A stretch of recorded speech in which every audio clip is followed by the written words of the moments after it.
ჩვენ ახლა კვიპროსის ქალაქ ლიმასოლში ვართ, სადაც საქართველოს ნაკრები ზედიზედ მე-6-ად იასპარეზებს ევრობასკეტზე. ალექსანდრ ჯიკიჩის გუნდის პირველი მეტოქე იქნება ევროპის ჩემპიონატის მოქმედი გამარჯვებული, მოქმედი ჩემპიონი ესპანეთის ნაკრები, რომელიც რა თქმა უნდა ევროპის ჩემპიონატის ერთ-ერთი მთავარი ფავორიტია.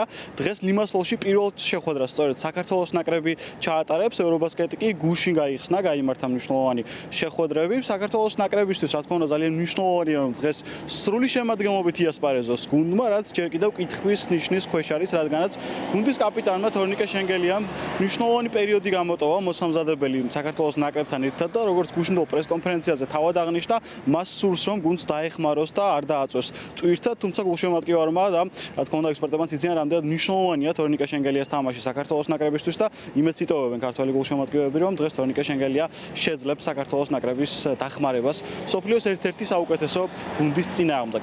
ესპანეთის ნაკრების გარდა ჯგუფურ ეტაპზე საქართველოს ნაკრების მეტოქეები იქნებიან იტალიის, საბერძნეთის, კვიპროსის და ბოსნიის ნაკრებები, იმისათვის რომ პლეი-ოფში გავიდეს საქართველოს ნაკრები და გამოსვლა უკვე გუნდმა გააგრძელოს ლატვიაში. ამისთვის საჭირო არის რომ გავიდეს 4-ეულში, ამისათვის მინიმუმ 2 შეხვედრა ექნება რა თქმა უნდა საქართველოს ნაკრებს მოსაგები და ვნახოთ როგორ იასპარეზებენ ქართველები დღეს მსოფლიოს ერთ-ერთი გამორჩეული გუნდის წინააღმდეგ კვიპროსის ქალაქ ლიმასოლში.